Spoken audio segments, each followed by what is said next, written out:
Welcome to the September meeting of the Dallas County Master Gardener Association. It's a beautiful day outside, and we're grateful that you were able to take some time away and join us today. And we'd also like to thank CC Young for offering up this beautiful venue.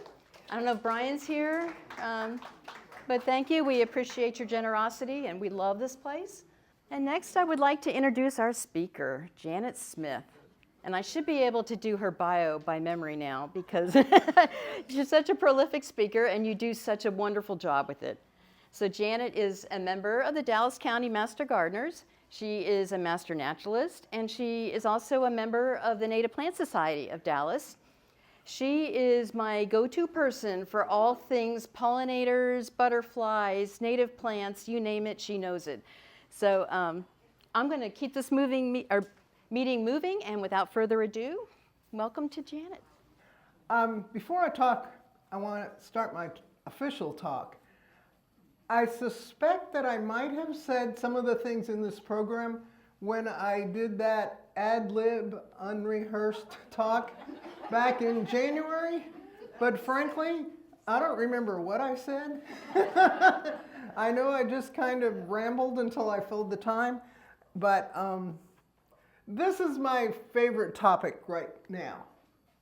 And for those of you that know me, at first I said I would do a monarch talk, and then I said, no, I want to do this one because I think I've done the monarchs to this group, and I'm doing it 3 more times in the next 10 days. But I want to do the right place in the right plant in the right place.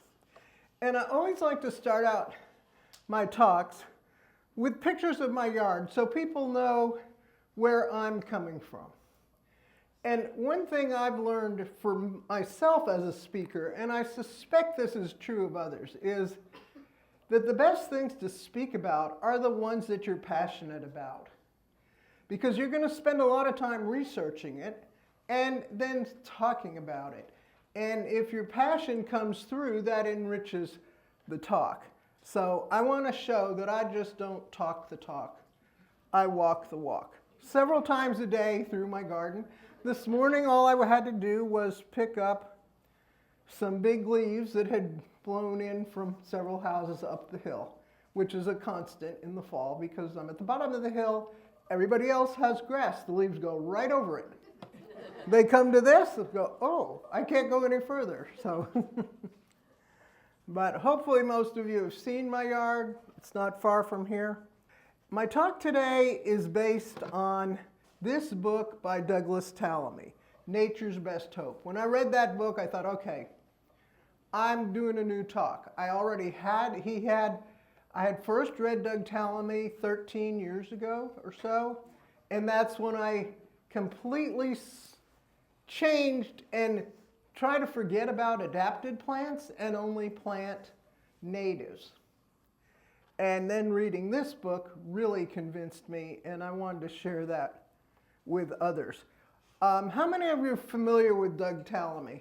You've read his books or seen his videos. He has lots of videos on YouTube. So if you're one that doesn't like to read, you can get the essence of the book in any number of his videos on YouTube. And today you'll be getting the essence of it too. But the fact is that 2/3 of wildlife has disappeared since 1970. And I suspect that the vast majority of us in this room can remember 1970 because we were old enough to remember it. And so it's happened in our lifetime, which is a pretty short span in the whole continuum of time. So we need to change our ways and get back to supporting nature instead of fighting it. So, this is something I picked up off the internet, and I don't even remember where. But so the fellow on the left says, I keep my lawn mowed, watered, and weed-free to show that I'm a responsible person. And the lady says, well, things have changed. Now being responsible means growing native plants and avoiding pesticides and leaf blowers. So I've come to think of this as the left side is the 20th century. And in here, this room, we all remember the 20th century. But it's 2024. We're just a few months from being a fourth of the way through the 21st century.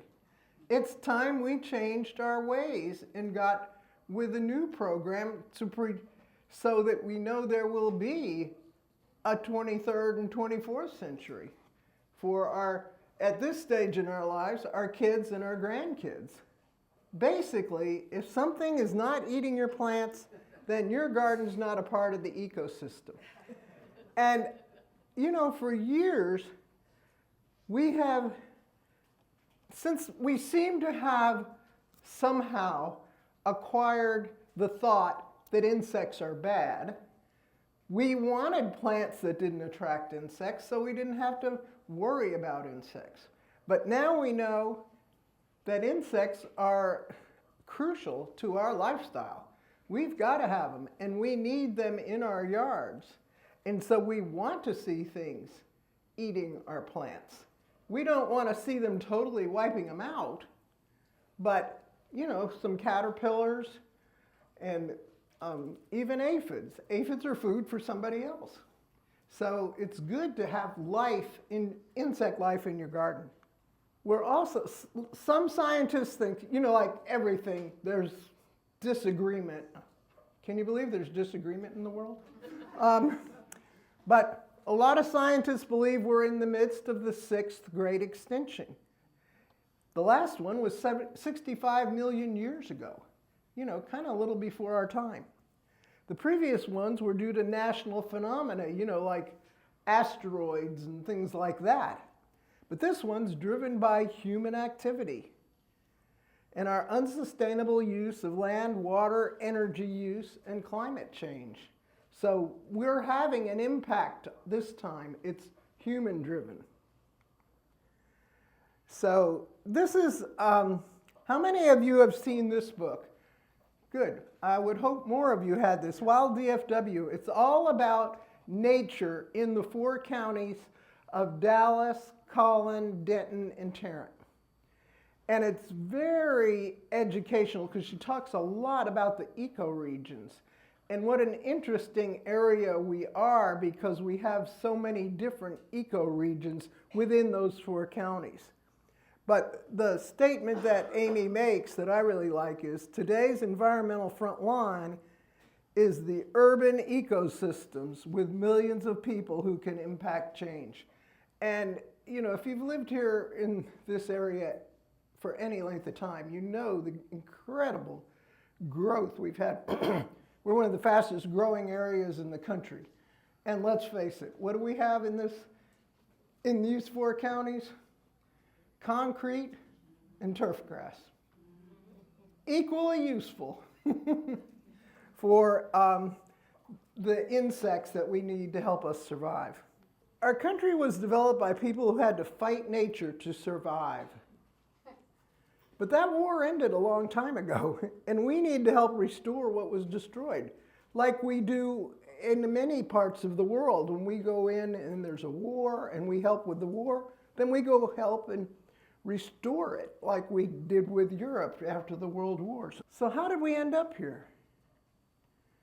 We thought nature was optional, but it's not. It's going to be here, and we need to learn to live with it.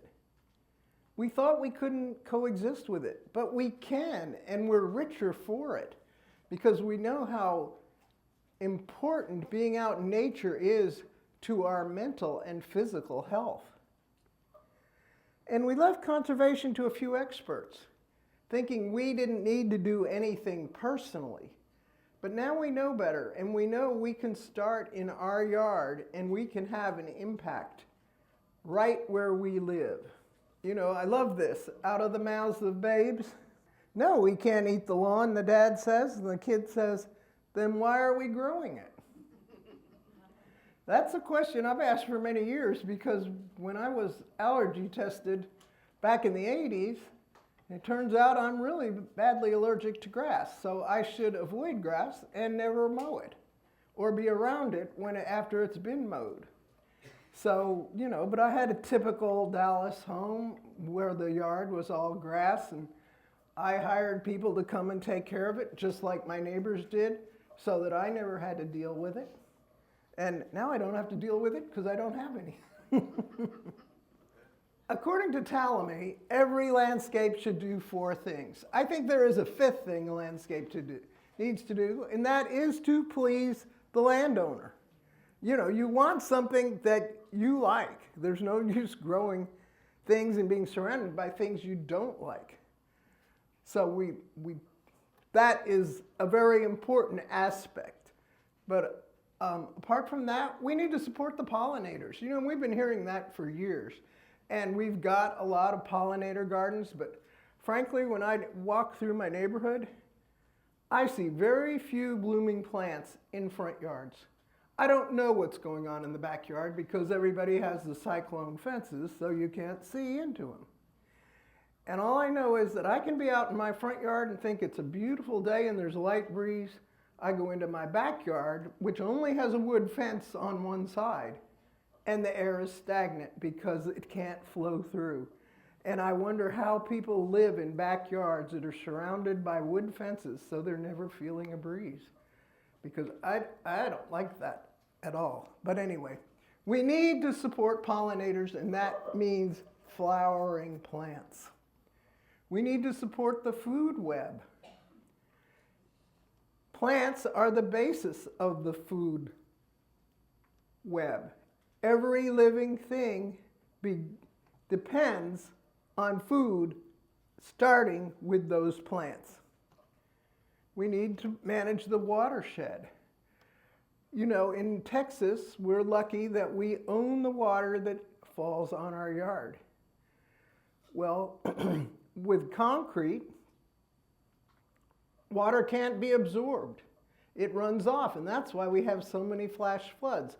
So many more than we used to, because we've paved the whole area and the water has nowhere to go. But we want to absorb every drop of water we can get because it's the most precious thing we have. And you know, in Texas, we're always hearing about oil and gas.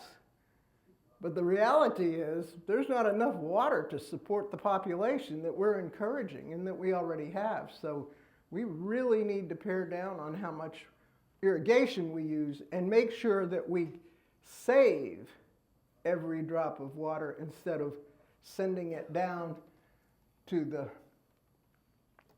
gutters and in the underground pipes that are going to take it to the nearest creek and the lake and then the river, the Trinity, and eventually down to the Gulf. And we need to store more carbon. And you know, that's one of the reasons we want to grow a lot of trees. There's many reasons we want to grow a lot of trees because, let's face it, we all love the shade. And they just improve every aspect of life. But in reality, the prairie plants and their deep roots, the native plants, can store more carbon because they have longer roots. And turf grass, typically, the way most people handle their turf grass, the roots are about 1 inch deep. If you water less frequently, you'll have longer roots. But lots of the native grasses have roots that are measured in feet, not inches. And all that's beneficial in every way. So lawn does none of the things that a landscape needs to do. Anything is better. So one of the things that Ptolemy really punches home with is to shrink the lawn. He doesn't say you need to eliminate it, but think of it as area rugs instead of wall-to-wall carpet. Put it where you need it so you can still have it in your yard, and if you've got kids and dogs, you need some lawn, some places where they can go. But you don't have to have every inch of your yard in lawn. It's a lot better to have beds of plants, have trees, and know that you're going to be limited in what you can grow under those trees. I have a neighbor up the street that resodded his front yard 6 years in a row. You know, and I thought, I had one Toyota that turned out to be a lemon. My next car was a Toyota that turned out to be a lemon. I'm not saying anything bad about Toyotas, just the particular ones I had. You know, the next car, guess what I didn't buy? I didn't get another Toyota. I learned my lesson. I thought, how many times are you going to re-side before we realize this ain't working? We seem to accept more failure in our landscaping than we do in other aspects of our life. And frankly, in my yard, if a plant dies, I'm probably not going to replace it with the same thing. But if it's something I really wanted, I'll try another one. If that one dies, I'm done. You know, I'm 0 for 2. I don't want to strike out. But you can, and most of you probably know this because we're taught things like this in Master Gardeners. You want to set your mower to a height of 3 to 4 inches. And that keeps your grass healthier and it will be less thirsty. And it creates more shade on the ground. And you won't be killing so many critters. And we also want to remove invasive species. And a lot of us, I mean, my house was built in the 50s, and I moved there in 77. So I've lived there almost 50 years. And it came with the typical landscape of that era. Lots of nandinas.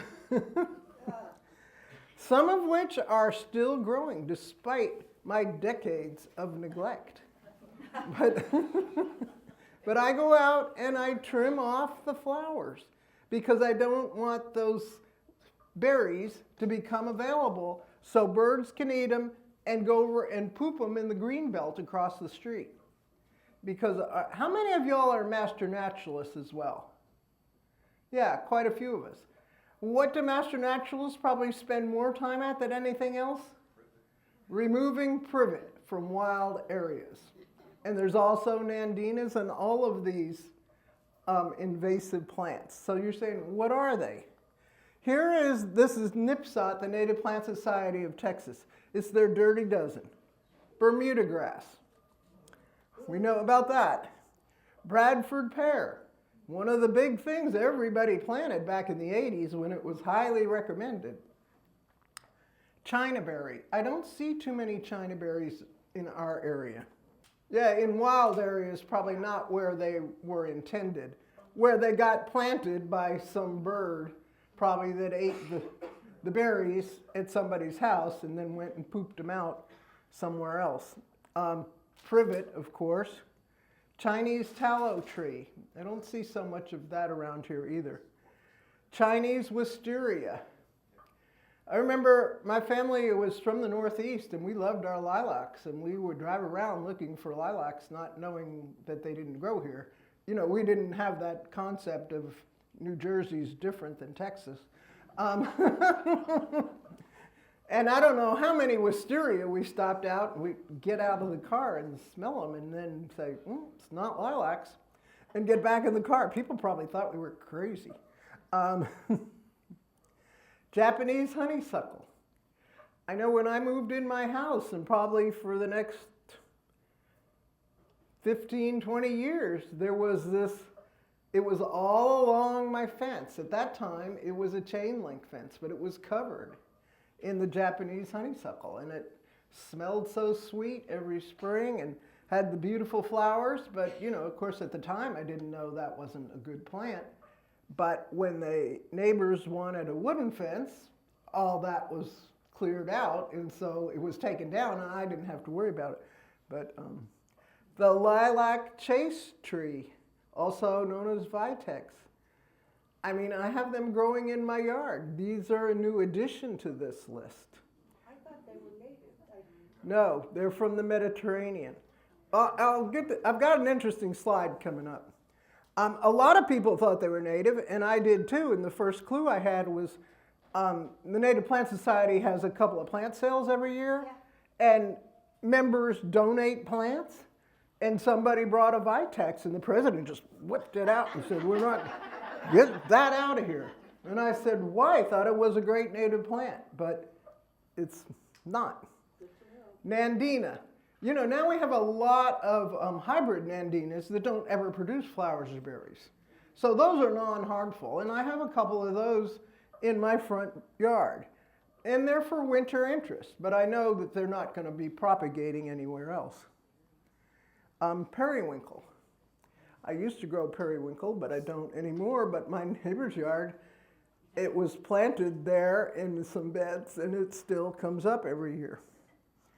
And then I added, because I live right here by White Rock, KRB, King Ranch Bluestem, which, you know, was brought here from Africa down to the King Ranch that's down in South Texas, the biggest ranch in the world, and they thought it would be good fodder for their livestock, but they wouldn't eat it, and it escaped, and it's everywhere now. And for decades, TxDOT was planting it along the roadsides. They don't do that anymore.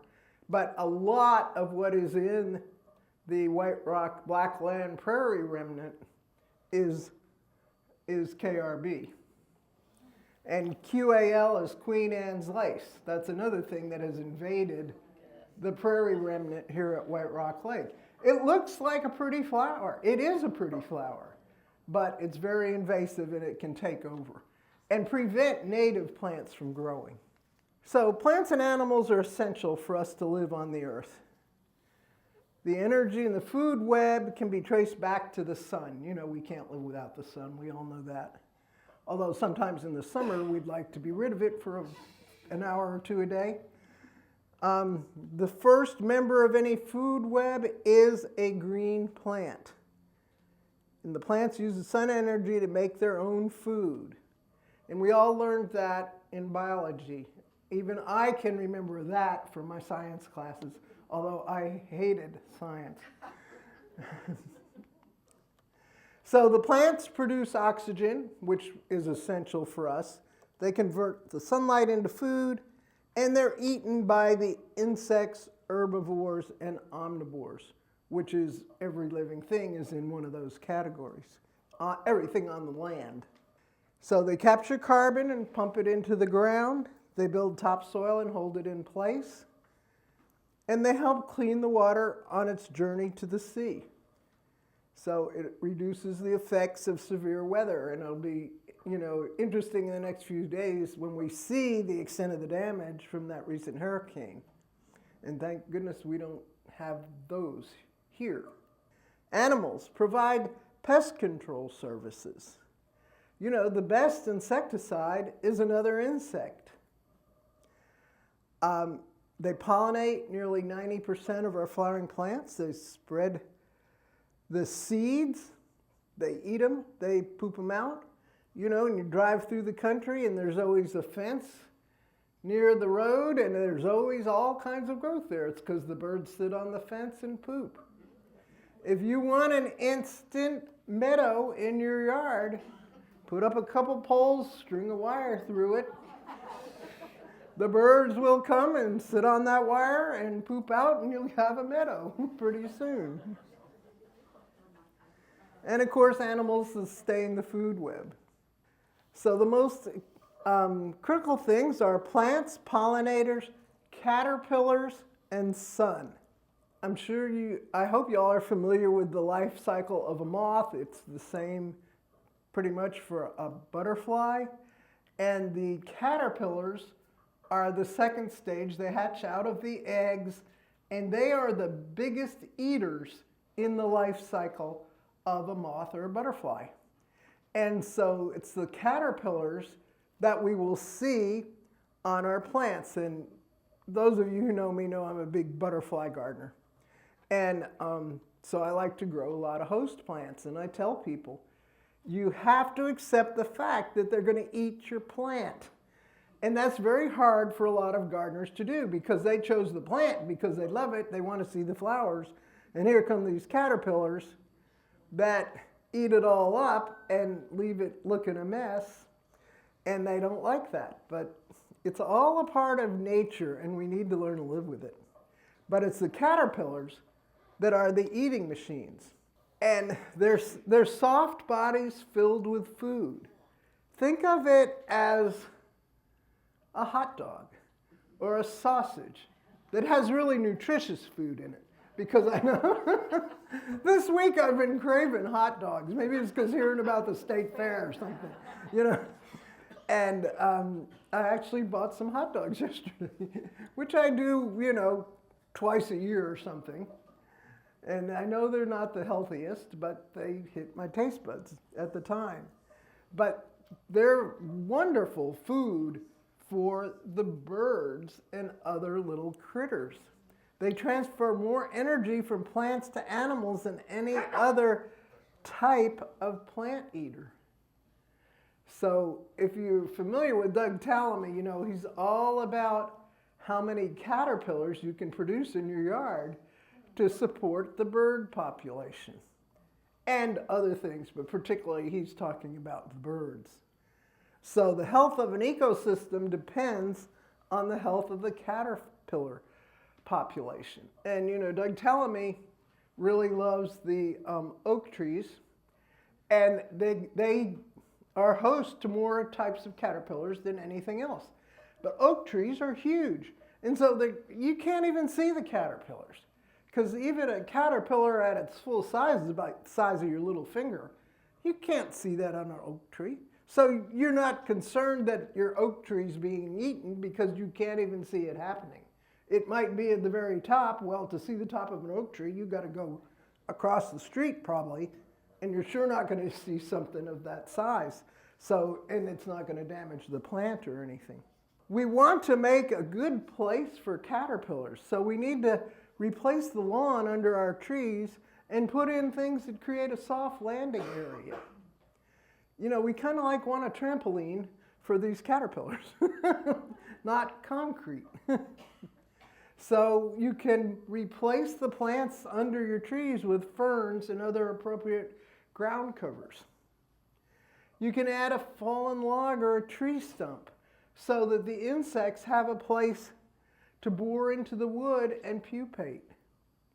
And you can use leaf litter instead of store-bought moss, which I think a lot of us already know, and we do that. Why pay for something when you have it at home for free? It's all about the right plant in the right place. And I know when I became a master gardener in 2005, and some of you old timers might remember Jane Bartoshevitz, who was one of my mentors, and she was a excellent gardener and speaker back at that time. And she was all about the right plant in the right place. And I always thought that meant I've got to know if I have sun or shade in the area where I'm going to plant. And that was the most important thing. And that is very important. But we need to think about the whole world, not just in our yard. We need to go with the plants that evolved here. They survived without any help from humans. So I know I would hear the people that loved roses, you know, and they're talking, well, on the first week of the month, I put on this chemical. And the second week, I put on this chemical. And third week, I put on that chemical. And I'm thinking like, I don't want to be one of those people. When I took Master Gardeners, I literally knew nothing about gardening. I didn't have a lot of favorite plants already that I couldn't bear to be without. And I think that made it easier for me to accept the concept of native plants, because I wasn't, you know, so many people have plants they love, like hydrangeas and begonias and all this stuff. And I didn't have that. So I wasn't tied to any particular type of plant already. I was willing to go with the ones that were earth-kind and water-wise, because that was what was drilled into me in my class in 2005. And then later I added pollinators, so I would just get plants that were pollinators. But I think it made it easier for me to transition to accepting plants that I hadn't seen growing in my yard or other people's yards, and those were the native plants. We want to have a synergistic relationship with the insects. And let's go with the easy things. You know, they've been growing here for hundreds of thousands of years. They'll grow without my attention. And people ask me, what kind of chemicals do I use? Nothing. I use compost, but I never apply any chemicals at my gardens or the ones at the bathhouse. I say I'm organic by default. I'll admit I do try to kill the fire ants. Because I've been stung many times and we all know that's not pleasant. I am not a fan of yellow jackets and wasps. And if I see a roach in my house, I know it's time to go buy more roach motels. But generally, I'm fine with the insects. So where do our plants come from? A surprising number of them come from Asia, from South Asia. Well, you look at the map, it's right at the same latitudes, I believe that is going that way, as we are. So they, have a lot in common with us as far as climate needs. So I was trying to figure out what were the most popular landscape plants in the Metroplex. And I wasn't having any luck in Googling that with many different ways. But I thought, well, Neil Sperry's got a website. We'll see what he says. And I figured out early on I wasn't a Neil Sperry fan because he's Chemical City. And, he's, let's make McKinney into the crepe myrtle capital. Well, crepe myrtles aren't native. So here in his trees, large trees and small trees, the ones in greens are natives, the ones in red are not. And so most of these, the shade trees, most of them are native. He does pretty well. The only one he's got on his list is a Chinese pistachio. Full confession, I have a huge one in my front yard that was planted back in the 80s. It's a female tree.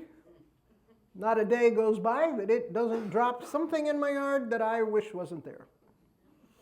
And I spend an awful lot of time pulling up seedling Chinese pistache. I spend a lot of time cleaning my driveway and walkway from all the little berries because they're hard as rocks. They get stuck in the soles of my shoes. And I now, when I go buy shoes, which I might as well be a salesman for Skechers, the first thing I do when I see a shoe that I like, I look at the pattern of the sole. Because I know there's some that are going to carry those berries inside my house and I'm going to step on them barefoot and go, so I don't buy those shoes anymore. But Chinese pistache was a big recommended tree for many years.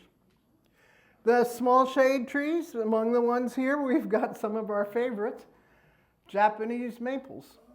Well, I can tell you, if the name of a plant starts with a foreign country or a foreign continent, it's probably not native. I actually was one day at a local nursery, and there was another master gardener there, and he was looking at Japanese yews or something that was Japanese. And I said, well, he said, do you grow these? I said, no, I try to grow mostly natives. And he says, well, this is native, isn't it? And it was all I could do to say, what makes you think something called Japanese is native to Dallas? Think about it a minute here. But Japanese maples are beautiful. And until the first time we had the speaker for Metro Maples, when he said how slowly they grow, I was going to plant one in my yard, and then I realized I'm too old to start. I'm never going to see this thing in its glory, so I got over it. And crepe myrtles, Eastern Asia. Now we go down to shrubs, ground covers, and vines. Awful lot of red on here, isn't it?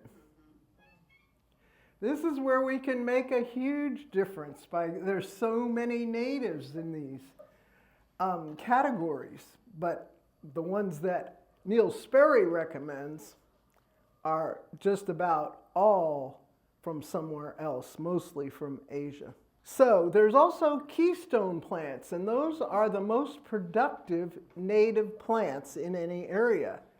So you get the most bang for your buck for nature. And they're like the 2x4s of our homes, ecological homes.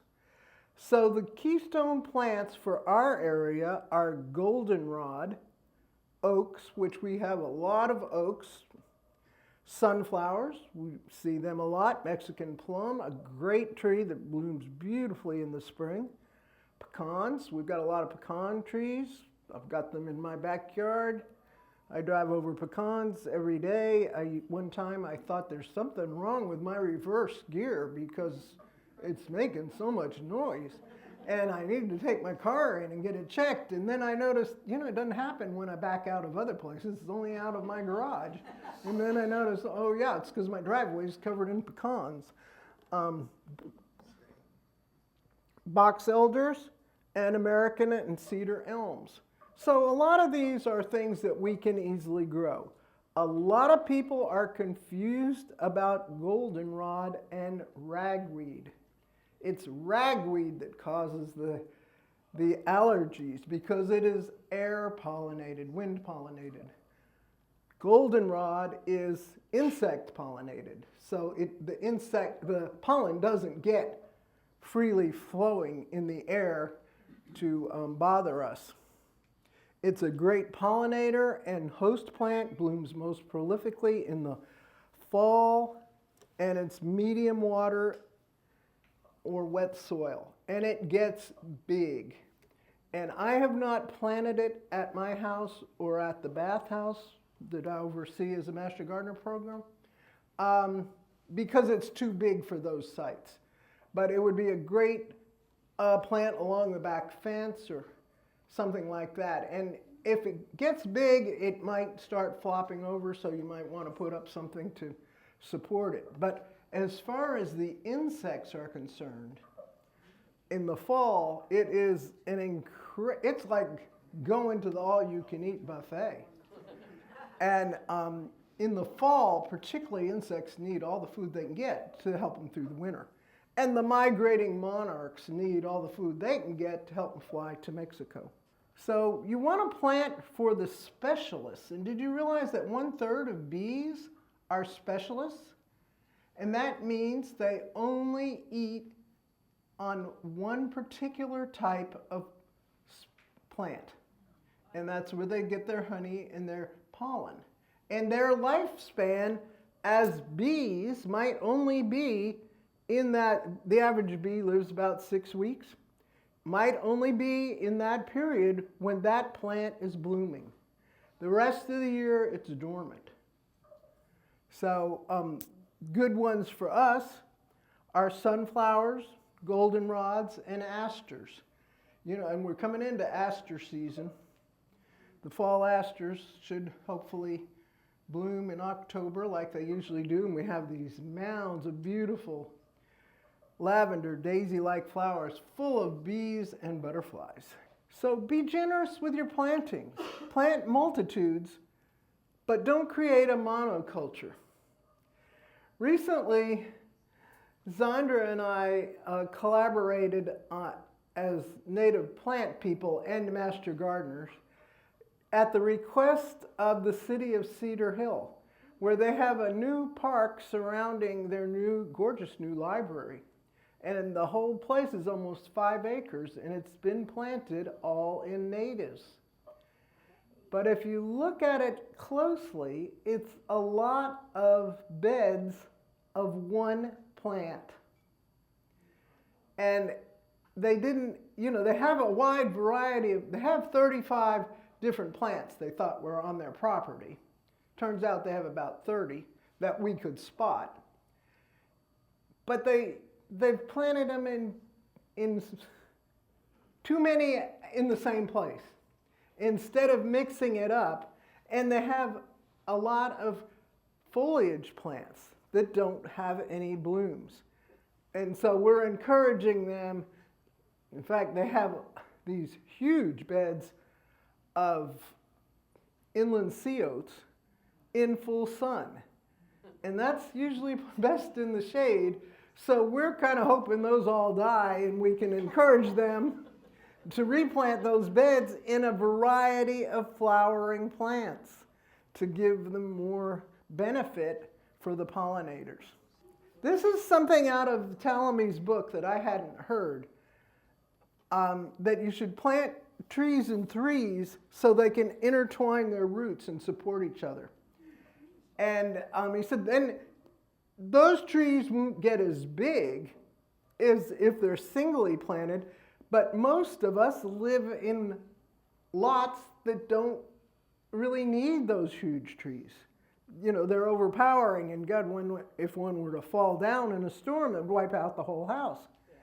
And so there's advantages to having trees that aren't 100 feet tall. Maybe they'll be 50 feet tall, and that's more appropriate for a one-story house. So we want to encourage the insects, so we don't want to spray pesticides unless we have a damaging infestation.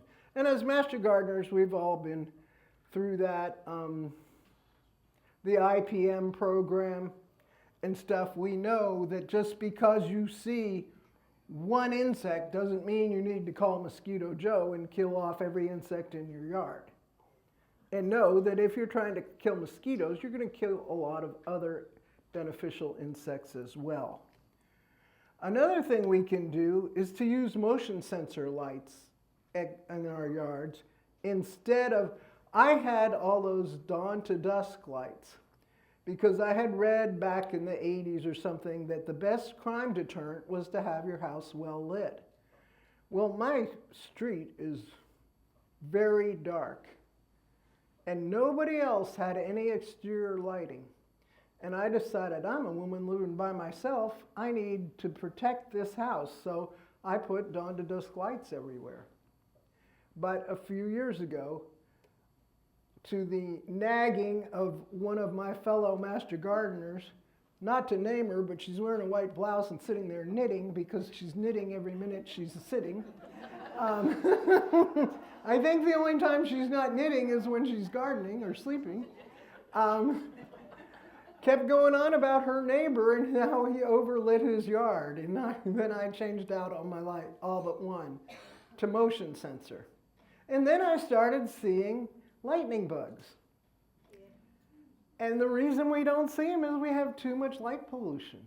And lots of the other insects too can't survive with overlit properties. So it's better for everybody if we don't have constant light. Because I've noticed now that I have the motion sensor, at my house, most of the time my yard is dark.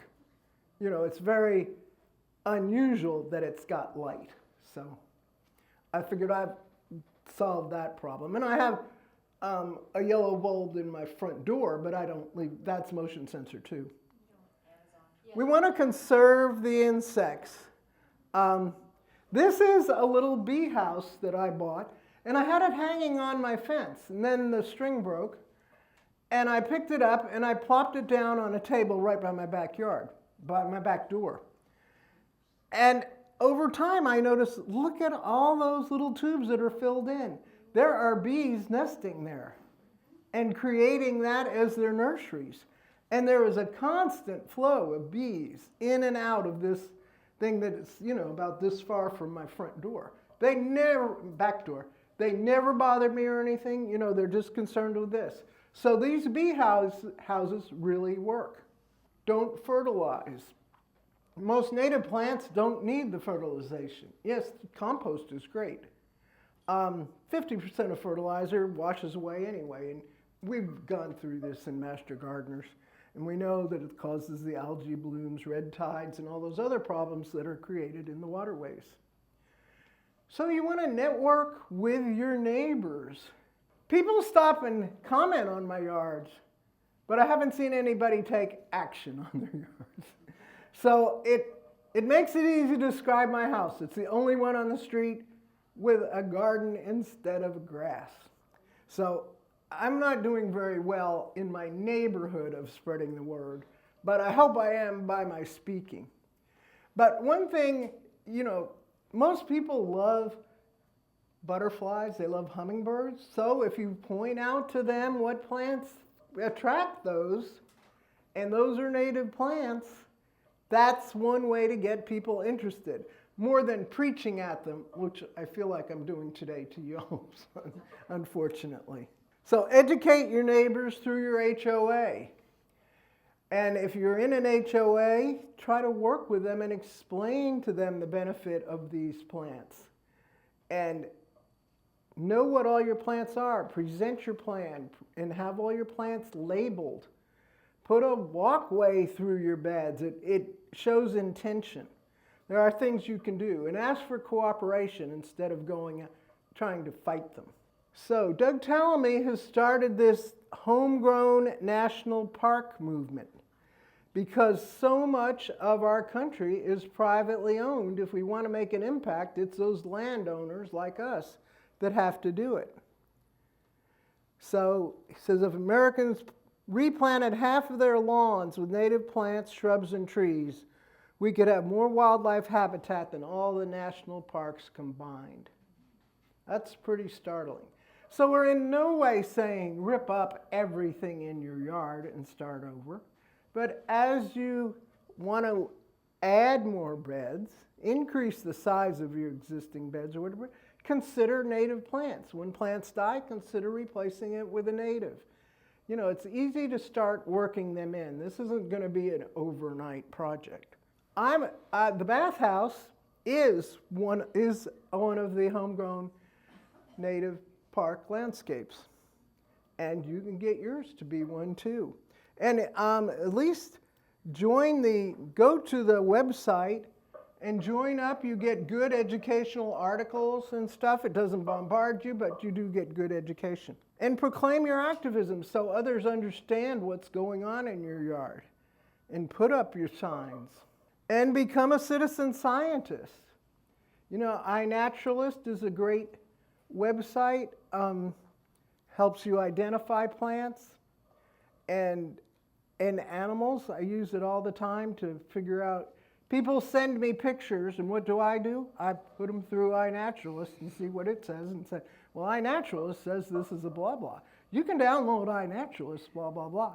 So they can quit sending me pictures on my phone that I can't see. And Journey North is where you can report the sightings of migrating hummingbirds, monarchs. I use it in the monarchs in the fall to know when the monarchs will be here. So think about this from David Attenborough, that great British naturalist. How could I look my grandchild in the eye and say I knew what was happening to the world and did nothing? So let's do what's right for the following generations. Again, here's the book. You can go Google Doug Tallamy or Nature's Best Hope on YouTube and get wonderful information. I hope that gives you some food for thought. That will lead to food for more insects and critters. Okay, Janet said she had a hard time getting her neighbors to join in on her mission, but we are honoring somebody today who is totally joined in on this mission. Maggie Saucedo, class of 2011, is a masterful master gardener. Maggie is the recipient of the Making a Difference Award today. Maggie has served as a project leader for 3 Master Gardener projects, Make-A-Wish Foundation, Athletes for Change, and she currently is the project leader of the Salvation Army Garden. Since 2011, Maggie has achieved the Gold Star 100-Hour Award every year, compiling roughly 2,500 volunteer hours. But this is only the tip of the spade for Maggie. She and her husband, Felix, spearheaded a collaboration between the Friends of the Sopak Trail and the City of Dallas Parks and Rec Department to create a native pollinator garden in the Sopak Trail respite area. If you're not familiar with the trail, the Sopak Trail is a commuter and recreational hike and bike trail in East Dallas that runs from White Rock Lake to the northwest along the former Southern Pacific Railway line. The trail serves as access to White Rock Lake for the Park Cities, North Dallas, and Richardson. After the city's completion of the hardscape and Maggie's successful application for grant funding for plants from the Dallas chapter of the Native Plant Society of Texas. The initial planning of the respite area took place in 2021 under Maggie's supervision.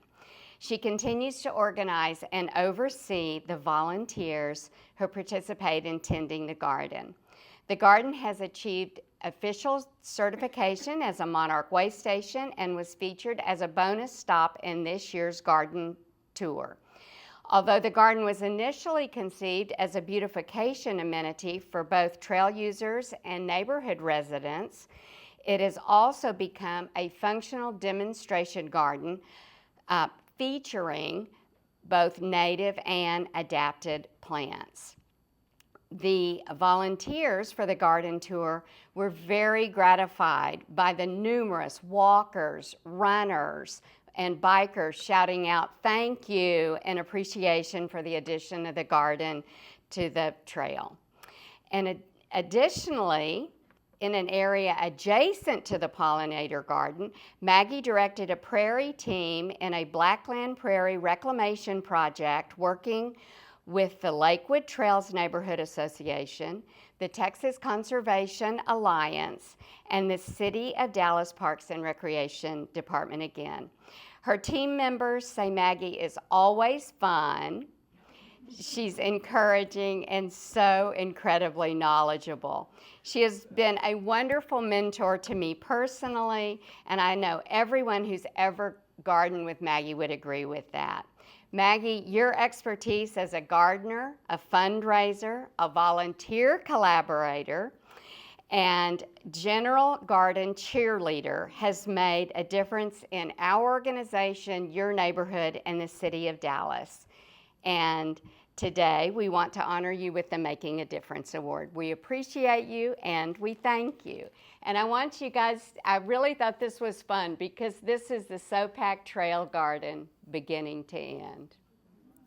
So Maggie, will you come get your award? Oh. Thank you. Congratulations, Maggie. Where'd you go? You're on. There you are. Yeah. So I would like to mention to both Maggie and Janet that I was volunteering at the State Fair yesterday at the table outside of TTG, and a couple came over who had just moved to Dallas, and they were living in the Lakewood area. And this lady told me that she was trying to transfer her yard into a native and adaptive pollinator garden. And we were like, oh, that's interesting. And then she mentioned that she was using the Sopak Trail Garden and the Bathhouse Garden for inspiration. So speaking of table at the State Fair, Debbie Wood has been organizing State Fair, the table activities that are going on out there. There's a scavenger hunt. There's a lot of emphasis on the trees that the tree team has put together there at TDG. And she has 11 slots that are still open. And this is PKS hours. And we would like to encourage anyone who is interested to go ahead and sign up. And if you are interested, these are the shifts that are still open. The ones in the red box over here are Texas OU weekend. And we could really use some help then. So if you are so inclined, please put your camera on your phone to that QR code. And we have tickets at the table outside that you can get a parking pass and a ticket to get in for that volunteer opportunity. Okay. Nancy, did you want to? Well, first of all, I want to say thank you to all of you who have supported us in our Japanese maple sales. Whether you've bought a Japanese maple or not, whether you've just helped us spread the word that we are having Japanese maple sales, it's been very effective. After the last Japanese maple sale in March, I did a tally, and over half of the purchasers were not Dallas County Master Gardeners. So people are aware of this, and it's become a very successful event for us. So thank you for helping get out the word. The reason I am here today is because the feedback from the last two sales has been have more trees. You need to have more inventory because too many people had gone online to purchase a tree and they were already sold out. So we asked our supplier if they could supply more, and they said yes. So, oh boy, howdy, we have 20% more trees than we normally do. So I'm here to ask for your support again. Help us move these trees, please. A 1 gallon is $35, a 2 gallon is $46. The sale begins on October the 9th at 8 a.m. via Sign Up Genius. It concludes October the 16th at 5 p.m. unless we sell out. And the pickup for the trees will be October 26th at the home of Cindy Bolts. And her residence is 3015 Randy Lane, Farmers Branch. It's a very good chance that some of the maples purchased will actually be seen in her yard. So please come on out. Lastly, if you have not visited our website, please take a moment to do so. Cindy's article is just absolutely wonderful. And underneath her article is a catalog of all the trees with descriptions. And I think that's it. Now for the very fun part of my PSA, I'm going to offer a little incentive. And we're going to play maple sale trivia. So indulge me here. The first person who has their hand up that has the correct answer will receive a 1 gallon Japanese maple. I'm not going to reveal the cultivar because that may be one of my trivia questions. All right, so here we go. All right, so the first trivia question is, can anyone tell me how many cultivars we have in this sale? I'll give you a hint. It is an odd number. Anybody want to venture a guess? Did you say 27? Yes. All right, Joellen, see me after this meeting. You are the winner, and you will receive a 1 gallon Allen's Gold Japanese maple. All right, Janet Lane, I believe, is out in the foyer. Oh, she's over here now. So Janet has been doing a fabulous job with the Taste of the Garden events. It picked up again last month, and or this month rather, earlier this month. And we would like to thank all of those who attended the 2 events we had this month at the Master Gardener's Garden over at TDG and over at Raincatchers. So thank you all who attended, and thank you, Janet, for putting those together. And we also have 2 events coming up this October, and those will be weekend events. So we're super excited. To those who have conflicts during the week and can't make it, this is for you.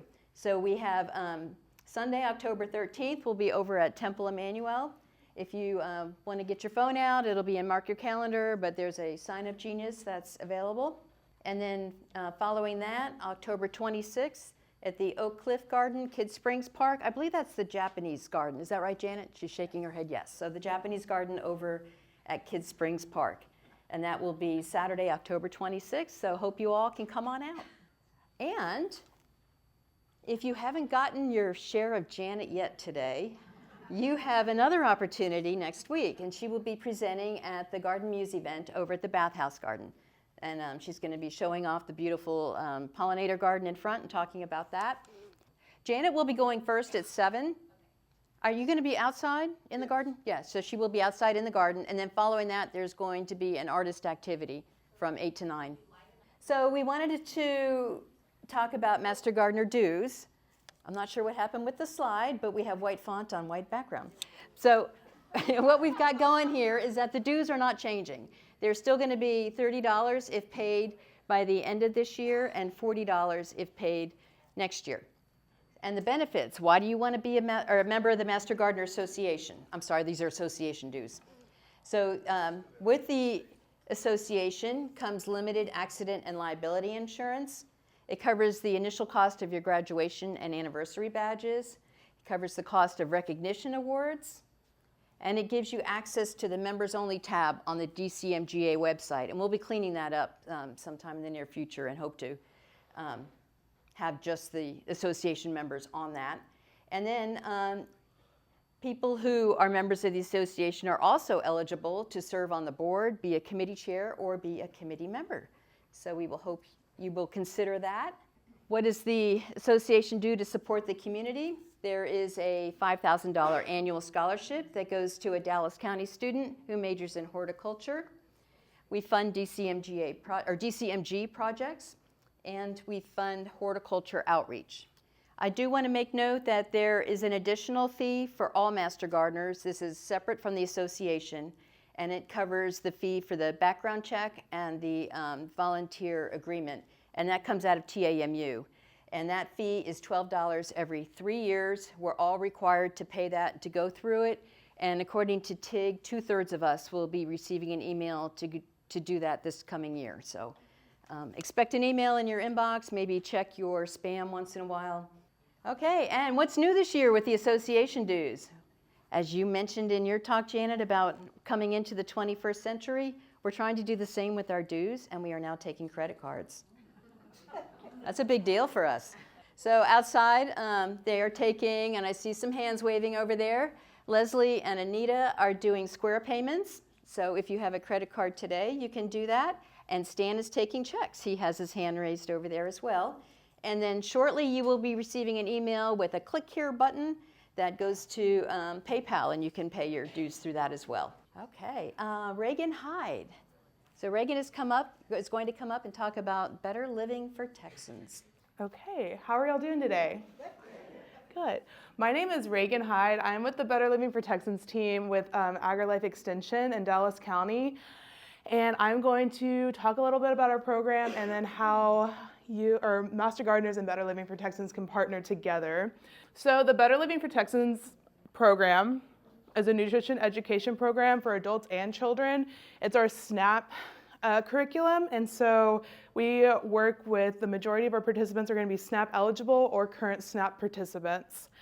The BLT program is going to help people make healthy meals, improve their physical fitness, save money at the grocery store, and also grow their own foods and adopt better food safety habits. So you have in Dallas County 2 BLT agents. I'm one of them, and then we also have Carolina Veloza. We are educators, but we're also here to support you as a volunteer if you choose to help teach one of our curriculums, which I'm going to talk about our gardening curriculums here in a second. On top of our nutrition and physical activity programs, we also have our gardening programs, and we have 3. So we have our early childhood Learn, Grow, Eat, and Go program. That's for Head Start and kindergarten age kids. We also have Learn, Grow, Eat, Go, which is usually elementary age kids, and then our Growing and Nourishing Healthy Communities curriculum, which is our adult curriculum.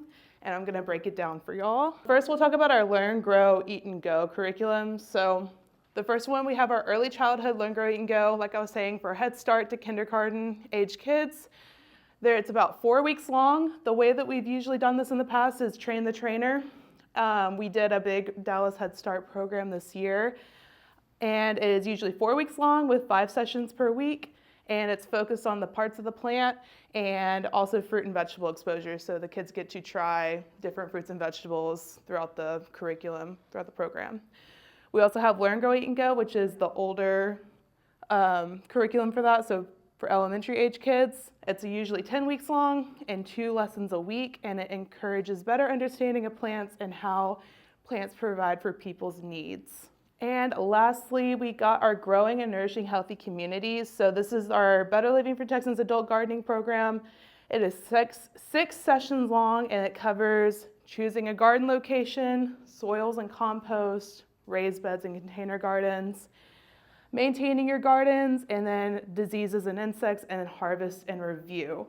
If any of those topics sound like something you are an expert in or something you are very passionate about, you can help BLT teach one of these curriculums. So the first thing that y'all should know is teaching these curriculums will help count towards your public knowledge sharing hour requirement.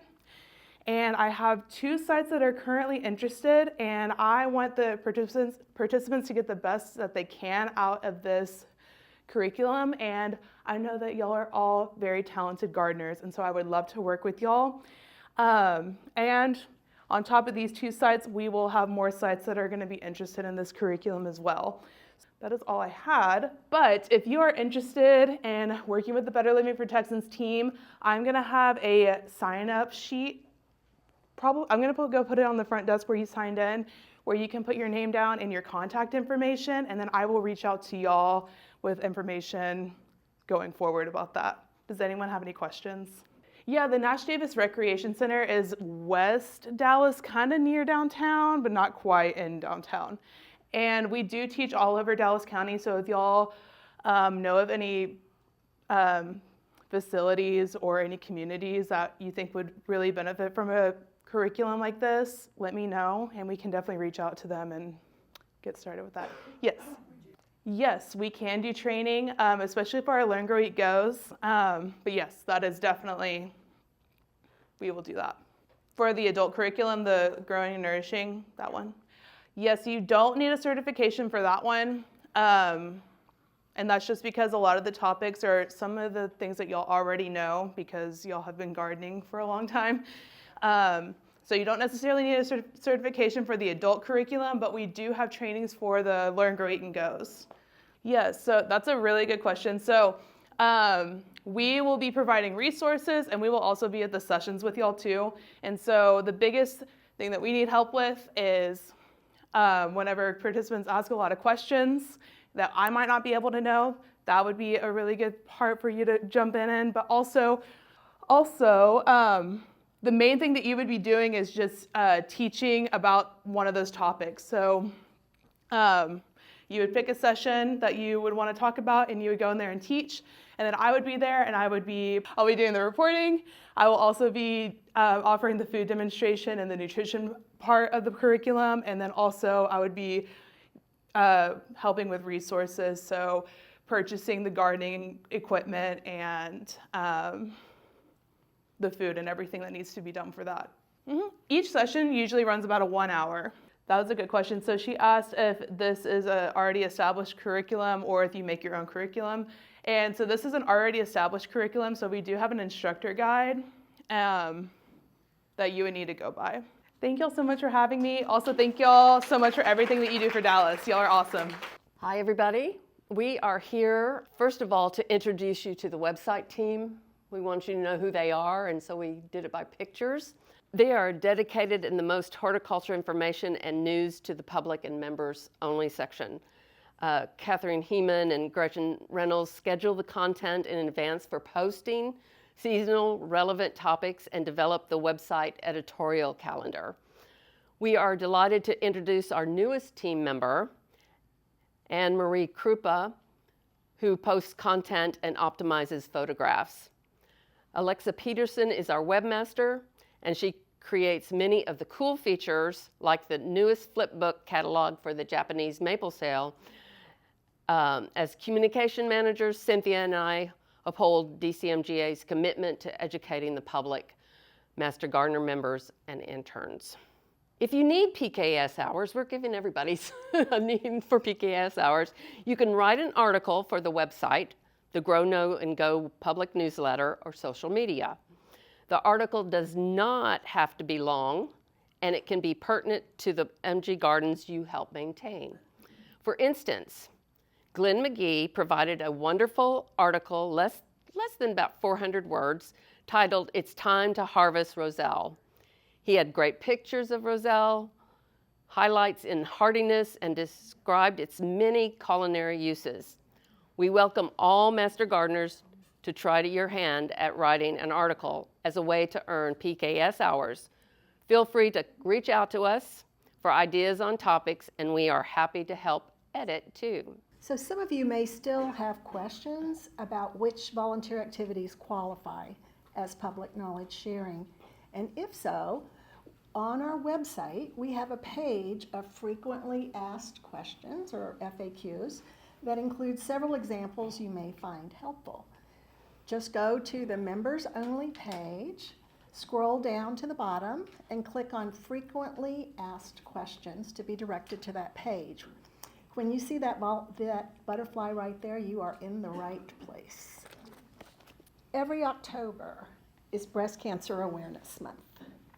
It's an opportunity to raise awareness about the disease that will affect 1 in 8 women over their lifetimes, and over 2 million women and men every year worldwide. Research has made enormous progress in early detection and improved therapies that have extended and saved countless lives, including many of us here today. To celebrate the progress that has been made and remind us the importance of regular screenings, many organizations find creative ways to increase awareness.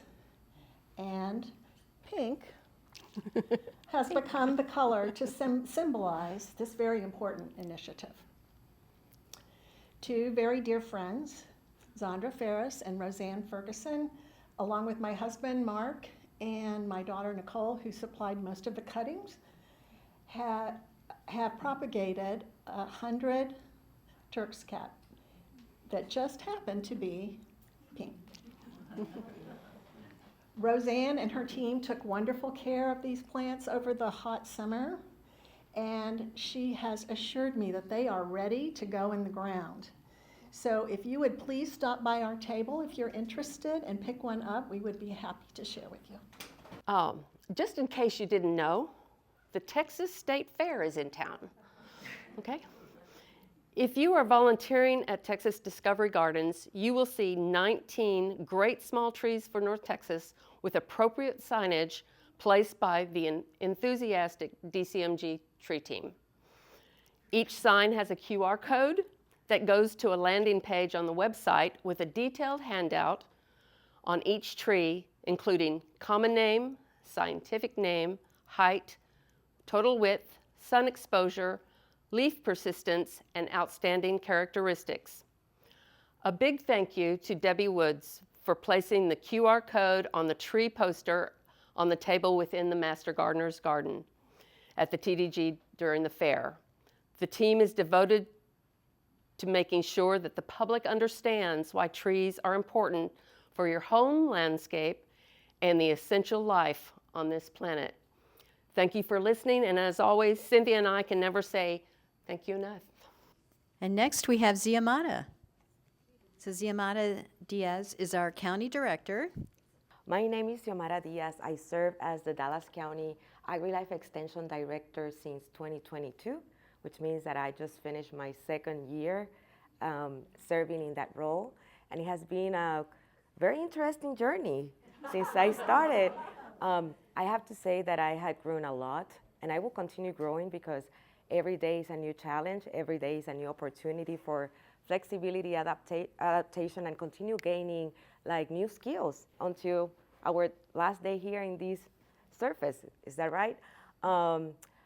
As I expressed before, the opportunity to be around all of you throughout like these 2 years had helped me and equipped me to understand a little bit more the culture of our Dallas County Master Gardener program. And today, I would like to extend a heartfelt gratitude and congratulations to the Dallas County Master Gardener Association members for all your dedication to the activities and projects that you support and lead around the Dallas County area.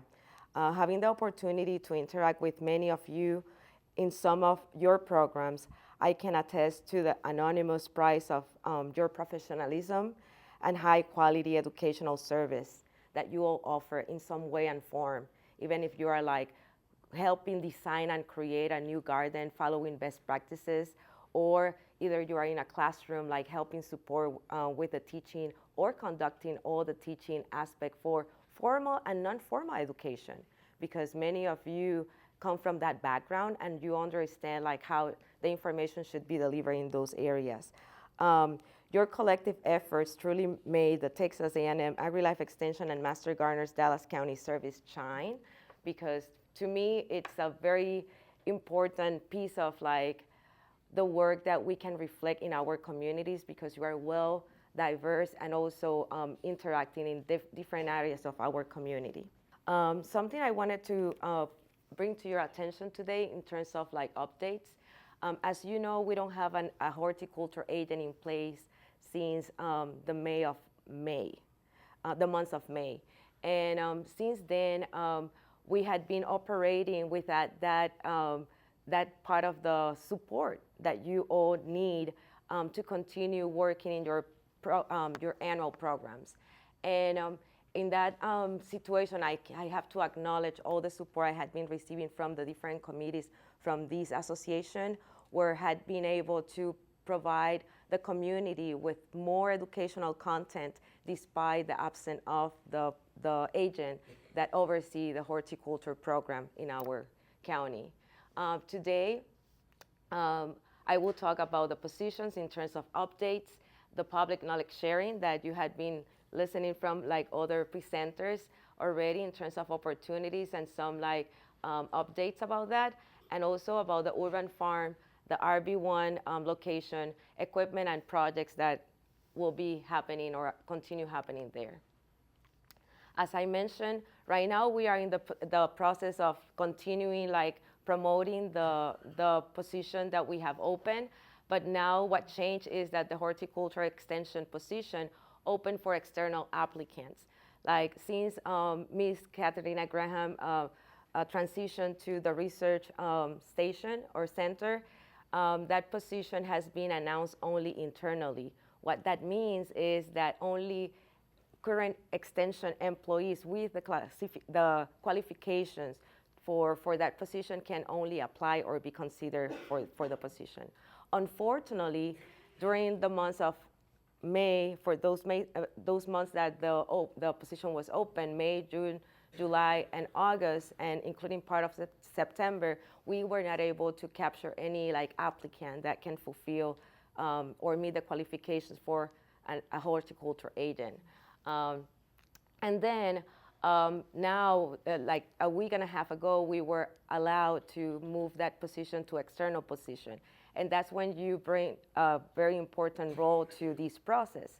And is that now that it's open, we can have a better pool to get the person we need to help support that role in our department and help support your association as well, and the new classes of Master Gardeners that we will continue graduating, which means that if you can please take the opportunity to scan that QR code that will take you to the job position, and you can share that with any person that you feel that have the qualifications or that you know, not that you feel, that you know that might be interested in joining the AgriLife Texas A&M Horticulture Department in Dallas County.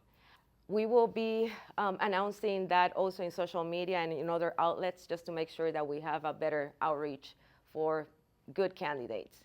And hopefully by December, that's my goal, I can start working with interviews to make sure that starting 2025 year, you have a new agent in place that can align with your plan of work and the support that you need. Something that I have to bring to your attention is that right now we have 8 horticulture agent positions open across the state, which means that that was part of what I don't take it for granted, that the state leadership allow us to have that position post or now being open or be external, because now with that we can get what we need. But the other 7 counties, their positions continue being internal because they have more chances, maybe because they are in rural areas, to identify those that type of like individual that they need for their county. They know the need, and when I talk about they, I'm talking about the AgriLife Extension leadership. They know the need we have in Dallas County to have a high qualified horticulture agent, because as you know, our association is the largest statewide, and the demand and the number of projects and how complex is, like how well structured is our program, require with that kind of like capacity to make sure that they can serve you the best way possible. And because the leadership team knew about it, they provide us with the green light to go and seek for the best candidate. In this case, also I have to announce that through the American Rescue Plan position that we were able to add for this year and a half, as part of our department, we had been able to hire Mr. Jerry Robinson, who started in August, and he's the urban farming coordinator. The urban farming, it's a program. It's not dedicated only to RB1. This individual will be supporting our horticulture educational program, but also will be working alongside with Master Gardeners in some specific projects, and I will explain you the reasoning behind that later. Okay, talking about public knowledge sharing, something that I wanted to bring to your attention as you are all master gardeners that had been certified and also graduated from the program, which means that, and also every year you are expected to cover some hours dedicated to professional development. And today was a great example, having a guest speaker and you being part of the audience that are teaching about, are learning about those topics. The thing is that you all, in some capacity, has been teaching and will continue being teaching in non-formal ways. And in this case, for Master Gardeners, we had called that public knowledge sharing. It is an expectation that all our members, those that had been trained, recertified, well, trained, graduated, and recertified, that in some way and form share that knowledge with the community. As Ms. Cindy mentioned before, in terms of the website, we have, or you have information there that can help you to understand in which ways you can gain public knowledge sharing hours. And what I want to bring to your attention is that it is an honor system. It's not that we are tracking you down. It is an honor system. You know what you do in terms of those 30 hours that are required for your recertification every year. And you just have to make your best judgment. That's all what I will try to make sure that you, like how I want you to receive the message. It is an expectation, but it will not be, or it's not a requirement for certification. You have to meet your 30 hours of and report that in your VMS system. And yes, if you are doing public knowledge sharing and you had been able to identify those hours, we are expecting that every master gardener that is certified that add those 6 hours minimum. It can be more than that. You can just use all your 30 hours in public knowledge sharing if that's what you like to do as your volunteer role. We would like you to find those opportunities, and not just to find, we will help you find those opportunities for you to gain those 6 hours of public knowledge sharing. And in this case, another thing that I want to make sure is that our requirement remain the same, that it will be the 30 hours overall. And as we say, and it was established before, 6 hours for PKS, the minimum. And I know that for some of you might be difficult to identify those opportunities, and as I mentioned, we will help out with that calendar and those offerings as well. And then in terms of calculating those PKS hours, I was revising those instructions on the website, and we will make some adjustments and modifications because the time should be added as part of the PKS hours. And we will not do that or ask that to be calculated separate. And it's just to make some adjustment to make it simple. And then the time that you are using for your PKS hours will be including that time that you spend in preparation or travel for that activity. And then this is the last subject that I will bring to your attention.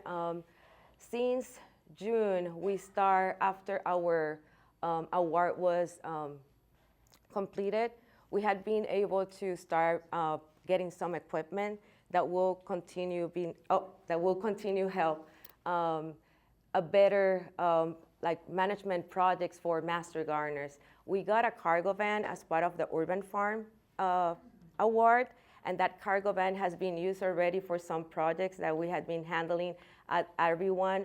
But that van will be helping support any other project that it's under the supervision or the management of master gardeners working with the horticulture agent, which means that will facilitate many of the work that we do, not only at RB1, in any other project area that is requested. This equipment is requested. We are also, we got some equipment and accessories. As you saw, we got a tractor, and also a gator that will be used in those facilities that we are having projects. And as I said, these decisions will be managed by the horticulture agent, but also in collaboration with the Master Gardener Association and the teams that are working with those projects. And then I just wanted to give an update in terms of the facilities at the RB1. Right now, the barn that we have in those facilities will be demolished, and a new barn will be built. With that, also I want to mention that the greenhouse will be purchased this week, and that's when our contract says, that in terms of the deadline, it will be purchased this week, and we will start with the construction of that greenhouse at the RB1 farm. Right now, we are in the process of having conversations for redistribution of the projects at RB1.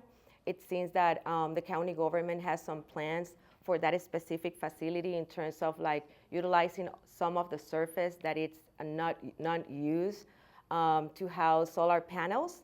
And because of that, some of the projects that we are working at RB1 that are supported by Dallas County Master Gardeners now will be relocalized in other areas, but we will not suspend any project that has been developed at that facility.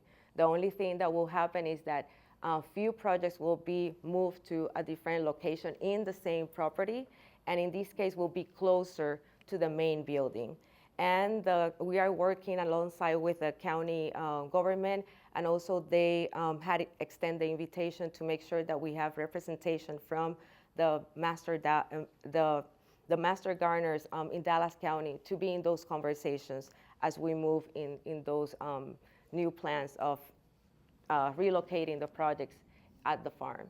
And that's all what I have for you today in terms of updates. Is there any question for me? Yes.